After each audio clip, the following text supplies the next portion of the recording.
चिदानंद घन प्रेम समुद्र नवनिभृत निकुंज श्री वृंदावन धाम। लाडिले प्राणाराध्य श्री प्रिया प्रीतम जो समस्त हित परिकर खग मृग पशु पंछी रजरानी रसिक जन यमुना रस रानी लता वृक्ष, ये सब प्रेम समूह है। यहाँ बैठ करके भजन करना, वाणी पाठ करना, भगवत चर्चा करना, सुनना, ये लाखों गुना बढ़ करके है।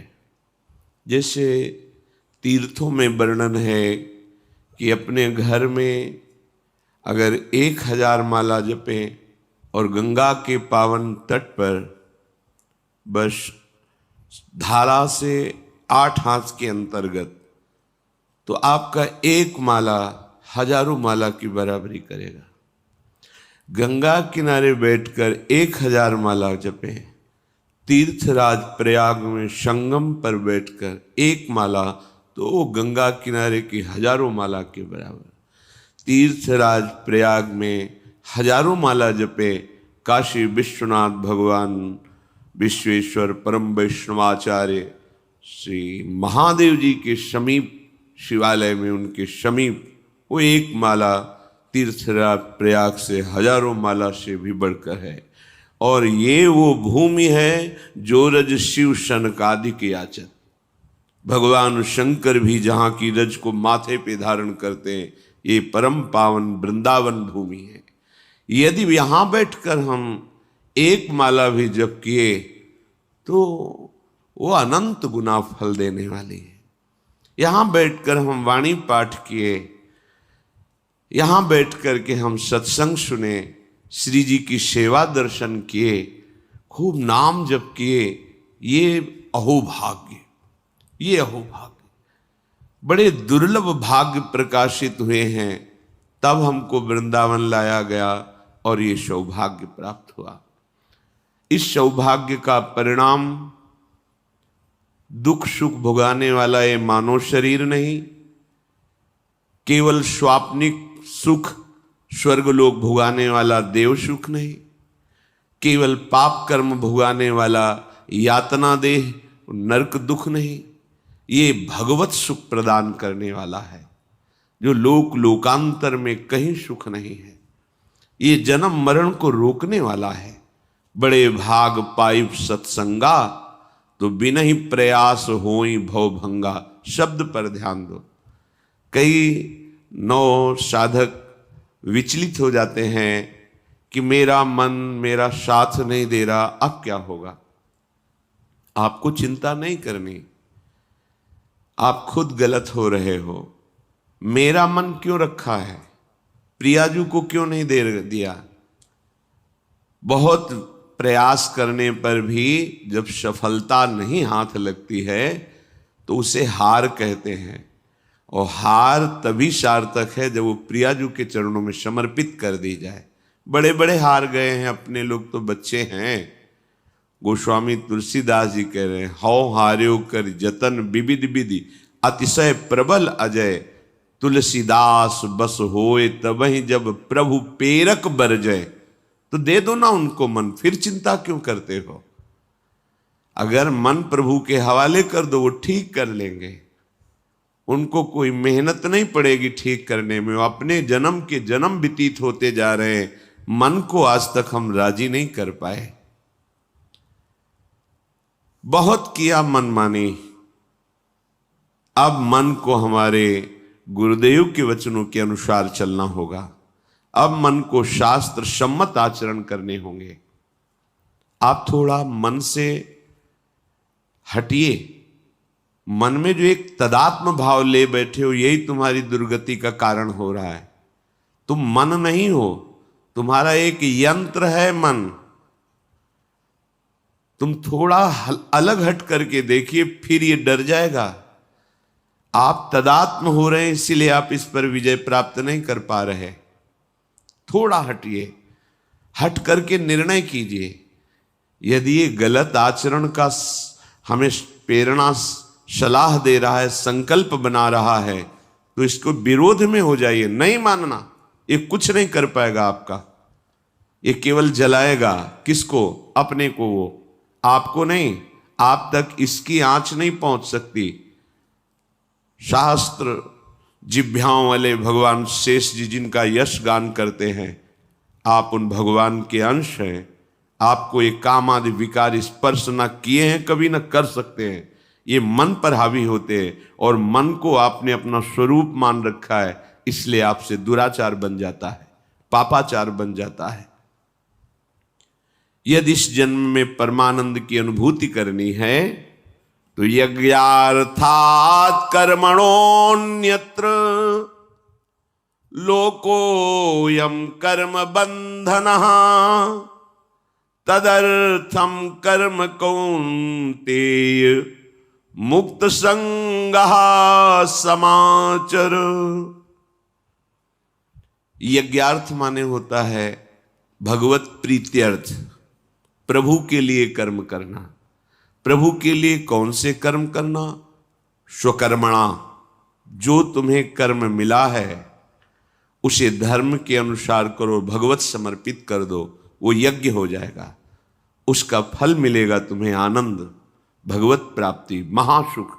कर्म वही है, पर जब अहंकार से प्रेरित होकर अपने लिए करते हो सुसुख वांछा, तो उसमें अधर्म वृत्ति बढ़ जाती है। अधर्म वृत्ति निश्चित आपको भोगना पड़ेगा। यदि भगवान की शरण में हो जाओ, अबलो नशानी अबना नशई हो, वो कृपा करे तो सब क्षमा हो जाए। वो कह रहे हैं कि हम तो हम सर्वपापेभ्यो मोक्षयिष्यामि मा शुचा। नहीं तो आपका जो कर्म प्रकाशित नहीं हुआ है और आपने पाप कर्म किया वो गुप्त है, वो नष्ट नहीं हुआ, वो भयंकर रूप रख के तैयार है, अपने समय पे तुम्हें नष्ट कर देगा। एक 45-50 वर्ष की अवस्था के थे।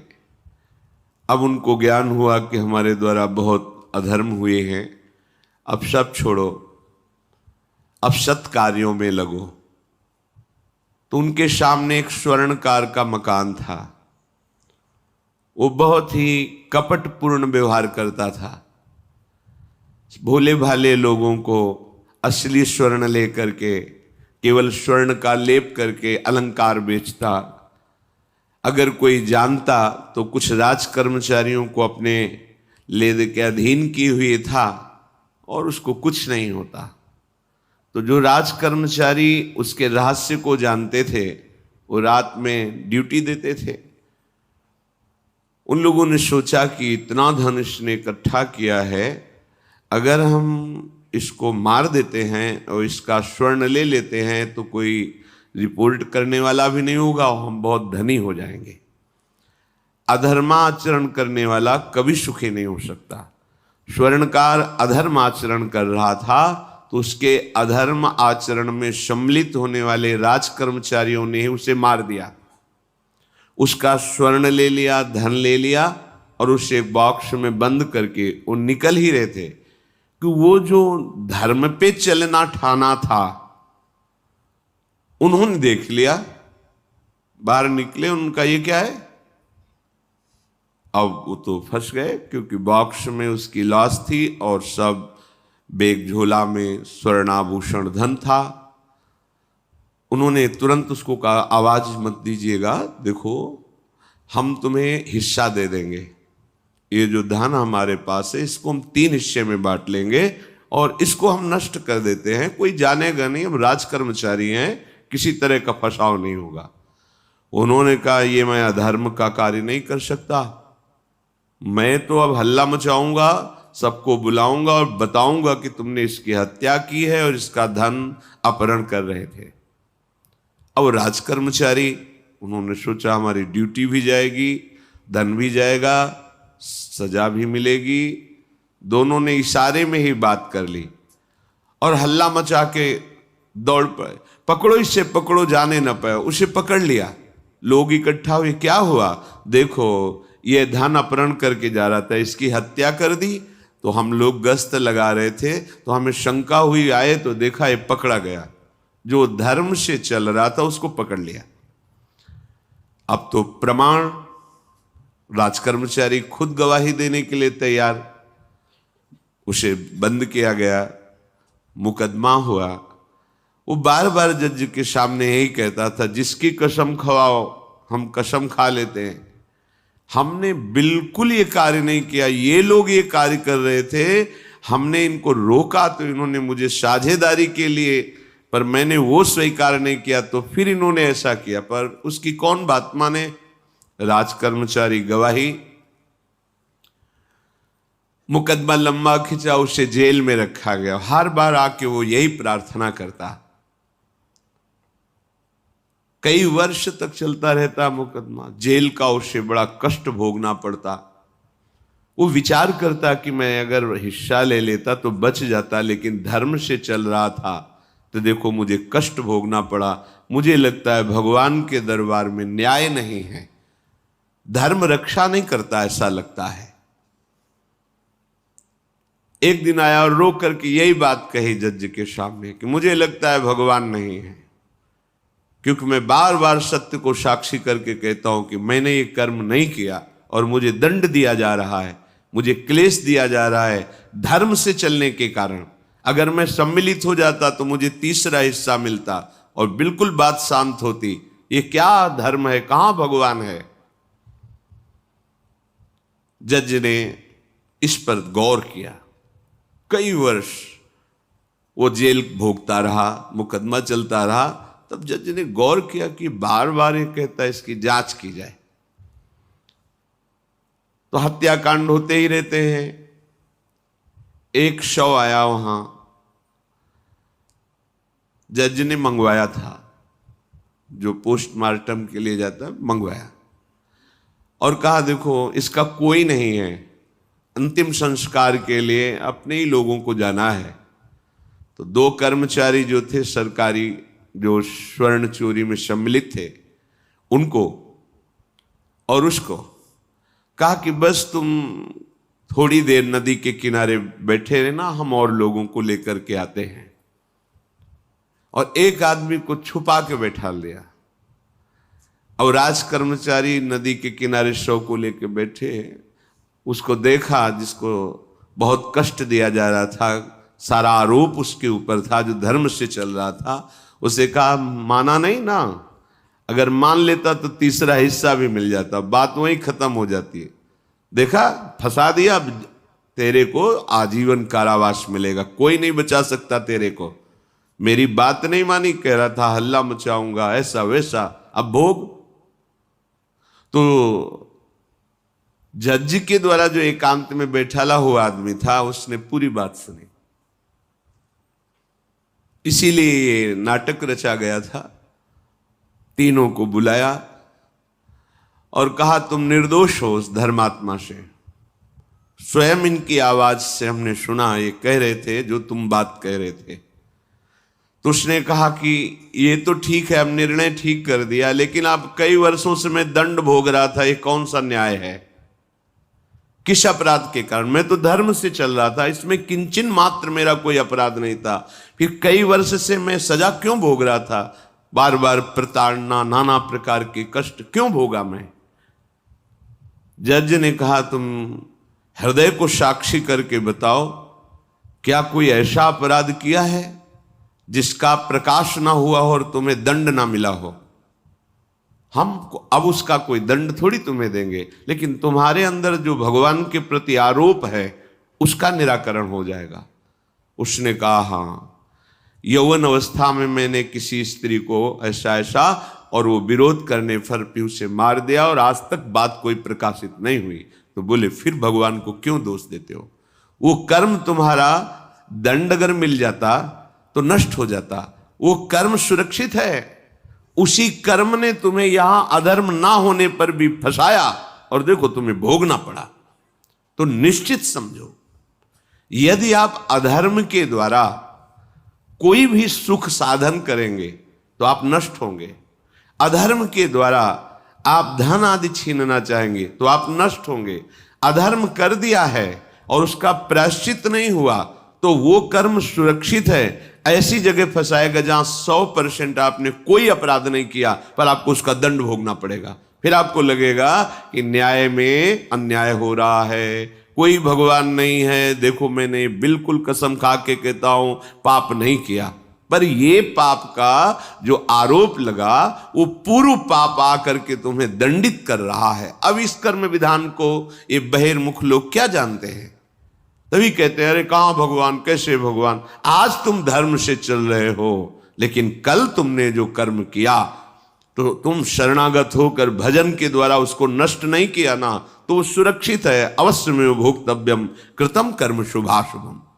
इसलिए श्री भगवान आदेश कर रहे हैं यज्ञार्थात कर्मणोन्यत्र लोकोयम कर्म बंधनः तदर्थम कर्म कौन्ते मुक्त संगः समाचर। मुक्त हो जाओगे, न काम तुम्हें अधीन कर पाएगा, न पाप अधीन कर पाएगा, परमानंद में डूब जाओगे। केवल प्रभु के लिए कर्म करो। ये अगरबत्ती, धूप बत्ती, आरती, पूजा प्रभु को अपना नहीं माना तो ये थोड़ा शुभ कर्म बन गया, बस ये तुम्हारा प्रायश्चित नहीं होगा। जो तुमने अधर्माचरण के अगरबत्ती धूप बत्ती से खत्म होने वाले नहीं हैं, उनके लिए तुम्हें नाम जप करना पड़ेगा, नाम कीर्तन करना पड़ेगा। नाम कीर्तनम यस्य सर्व पाप प्रणाशनम, समस्त पापों का नाश करने में समर्थ है। राधा राधा राधा, कृष्ण कृष्ण कृष्ण, गोविंद गोविंद गोविंद। भगवन नाम, अगर भगवन नाम का आप निरंतर जप करने लगे तो आप स्वयं तर जाएंगे और लोगों को तार देंगे। मम भक्तियुक्तो भुवनम पुनात सतरति सतरति सा लोकान तारयति। जो भी कर्म कर रहे हो वो भगवान के लिए भावना करो, उस कर्म को भगवान को समर्पित करो, तो तुमसे पापाचरण नहीं होगा। जो पापाचरण हो गए हैं 10 मिनट केवल बैठ करके अपने घर में ही ताली बजा के मंजीरा लेकर के, इसे नाटक मत समझो, आडंबर मत समझो। नहीं, जो आडंबर और नाटक किए हैं ना, वो जब अपना नाटक फैलाएंगे तो तुम उस नाटक से निकल नहीं पाओगे। माया का नाटक है। भगवान नाम कीर्तन, ये जो लोग कहते हैं ना कि भगवान तो हृदय में बैठे, दिखावे की क्या जरूरत है? अगर इतना बोध हो चुका है भगवान हृदय में बैठे, तब तो आप सिद्ध हो गए। केवल वाणी से बोल रहे हो, मन मानी आचरण कर रहे हो, दुर्गति को प्राप्त हो रहे हो, तो है ना सबके हृदय अछत अविकारी, पर सकल जीव जग दीन दुखारी। सबके हृदय में बैठा है, पर दुर्दशा रोक रहा है क्या वो? क्यों? क्योंकि तुम केवल बातों से कहते हो तो सबके हृदय में बैठा है। ऐसा अनुभव किया? अगर ऐसा अनुभव किया तो बेविचार किसके साथ करते हो, चोरी किसकी करते हो, हिंसा की, कपट किससे, द्वेष किससे? बस केवल बातों से बात नहीं बनती। ये कर्म बातों से नष्ट नहीं होता, इसके लिए अनुष्ठान करना होगा नाम का। चाहे जैसी परिस्थिति हो, चाहे जो हो, जैसे भी हो, तुम्हारा मंगल होगा। अहोबत स्वपचतो गरीयान यज्जिभ्यागे वर्तते नाम तुभ्यम। वो नीच आचरण करने वाला, अभक्ष पदार्थ खाने वाला भी यदि भगवान नाम उच्चारण करता है तो परम पावन हो जाता। अहो, आश्चर्य की बात! बड़े बड़े प्रायश्चित जिसे पावन नहीं कर सकते, भगवान नाम उसे पावन कर देता है। जय शीत हरिवंश विचार के मनुज देह गुरु शरण गही, सकई तो सब पर पंच तजी कृष्ण कृष्ण गोविंद कही। कृष्ण कृष्ण गोविंद क्या जाता है? हम तो ये नहीं कह रहे कि तुम नहा के जपो, तुम ऐसा जैसे हो जहां हो, गोविंद गोविंद राधा राधा राधा वल्लभ श्री हरिवंश, तुम पावन हो जाओगे प्यारे। तुम्हारी दुर्गति, तुम्हारी विपत्ति, तुम्हारी उन्नति में जो बाधक कर्म है उनको नष्ट करो। किसी से भीख मांगने की जरूरत नहीं, कृपा की। अगर नाम जप नहीं तो कहीं भी भाग के चले जाओ, देख लो तुम्हें क्या मिलता है। नाम जप करो, तुम स्वयं देने वाले बन जाओगे। मांगना मिट जाएगा जन्म जन्म का। विश्वास करो, जैसे भी हो। नहीं छोड़ पा रहे गंदी बातें, शुरू करो। नाम को तो अंदर लाओ, वो तुम्हें इतनी सामर्थ्य देगा, सब छूट जाएगा, सब छूट जाएगा। विश्वास करो। आज तक जितने बड़े बड़े ऊंचाई के पद पर पहुंचे हुए महात्मा हैं, सबके मूल में नाम पाया गया। निरंतर नाम जप, निरंतर अभ्यास करने से होता है। विश्वास करो, इसके बराबर न तीर्थयाटन है, न कोई अन्य साधन है। नाम कलयुग केवल नाम आधारा, सुमिर सुमिर नर उतर ही पारा। जिसने नाम का आश्रय ले लिया महासुखी हो गया। पर जब तक तुम्हारे पाप कर्म भस्म नहीं होते तब तक तुम्हें आनंद नहीं मिलेगा। इसलिए विश्वास करके दीर्घ काल तक सम्मान पूर्वक आदर पूर्वक हृदय में नाम जप करो। जब पाप वासनाएं नष्ट हो जाएंगी, पाप प्रवृत्ति नष्ट हो जाएगी, तब आनंद की धारा तुम्हें कोई भी विपत्ति, कोई भी संकट परास्त नहीं कर पाएगा। प्रश्न होता है कि हम बहुत प्रयास करते हैं पर सफलता नहीं मिलती। प्रयास को कहते हैं पुरुषार्थ, और सफलता नहीं मिली उसको कहते हैं प्रारब्ध। कभी कभी प्रारब्ध बहुत जोर का होता है, जो बड़े बड़े ऋषि मुनियों के ऊपर भी हावी हो जाता है। पर पुरुषार्थ व्यर्थ नहीं जाता। यदि वो सत है तो तुम्हारा पुरुषार्थ भी तो असत है। अगर राधा राधा बीच में बोलते रहो और प्रभु की भावना कर लो कि 8 घंटे से जो काम कर रहा हूं वो समय और वो कार्य दोनों प्रभु को समर्पित करते हैं, अब ये सत्य पुरुषार्थ हो गया। अब प्रारब्ध को बदलने की सामर्थ्य आ गई तुम्हारे पुरुषार्थ में। खिलवाड़ नहीं है। जो तुम एक भी कर्म करते हो वो कर्म सुरक्षित है, वो तुम्हें दंड दे के रहेगा या तुम्हें सुखी करके रहेगा। असत है, पाप है तो दंड देगा, सत है, सुकृत है तो सुखी करेगा। विश्वास मानिए, ये सत्य वार्ता है, ये कोई चाटुकारिता की बात नहीं है। सत्य में सत्य रहता है, चाहे जो युग हो, चाहे जो समय हो, सत्य अपना प्रभाव दिखा के रहता है। इसलिए भगवान का आदेश है, तुम्हारा जीवन भगवत प्राप्ति के लिए, आनंद में डूबने के लिए, मस्त होने के लिए मिला है। ये मस्ती नशा में नहीं है, ये मस्ती दूसरों के शरीर का मांस खाने में नहीं है, ये मस्ती दूसरों की हिंसा व्यभिचार इसमें नहीं है। मस्ती है स्वात्मानंद की। जब कोई चाह नहीं, कोई परवाह नहीं, मृत्यु भी एक खिलौना लगने लगे, उसे मस्ती कहते हैं। वो मस्ती आती है भगवान नाम जप से। शुद्ध ज्ञान का प्रकाश हुआ, मरने का भय खत्म हो गया, क्योंकि शरीर राग नष्ट हो गया। इसलिए सावधान होकर जो जहां जैसी भी परिस्थिति में हो, भगवान नाम सदैव अपने पास रखो। राधा राधा, कृष्ण कृष्ण, गोविंद गोविंद। देख लेना, निहाल हो जाओगे, निहाल हो जाओगे, मस्त हो जाओगे। हमारी बात मान लो, हमारी प्रार्थना मान लो। कुछ इसमें नहीं लगता, इसमें न पैसा देने की बात कह रहे, ना कोई संयम नियम की बात कर रहे। जैसे बने, मन नहीं लगता, मत लगने दो, ये बड़ा दुष्ट है। ये लगता है हमें दुर्गति कराने के लिए। अगर इसकी हाँ में हाँ मिलाओगे तो ऐसे निंदनीय कर्म कराता है, घृणा होती है अपने मन से। देखो ना, झांक के देखो ना मन को, कभी ये तृप्त नहीं हुआ। वही गंदी बात, वही गंदा चिंतन, वही गंदे आचरण की प्रेरणा। इस दुष्ट को मित्र मानते हो, ऐसे मन को? जो हमारा खास दुश्मन है वो मन है। वासनाओं में फंसा हुआ, वासनाओं की प्रेरणा करने वाला दुश्मन मन है। इस मन को डंडे से मारो। डंडा है हरिनाम। जितना जपोगे मन उतना ही सावधान रहेगा। कृष्ण कृष्ण, गोविंद गोविंद गोविंद, निरंतर रटन करो। राधा राधा राधा। क्या जाता है? जिह्वा से नाम उच्चारण कर रहे, शरीर से अच्छे कर्म कर रहे हैं, विचार अपने आप पावन होने लगेंगे। विचार पावन हुआ तो महात्मा हो गया, चाहे वो गृहस्थ हो, चाहे वो विरक्त हो। तो ध्यान दीजिए, हमारे पुरुषार्थ को प्रबल करने वाला और प्रारब्ध को नष्ट करने वाला एक ही महान समर्थ है, भगवान नाम। इसके सामने कोई साधन बराबरी नहीं कर सकता। ये महामहिम नाम भगवान का है, भगवान को भी अधीन करने की सामर्थ्य रखता है।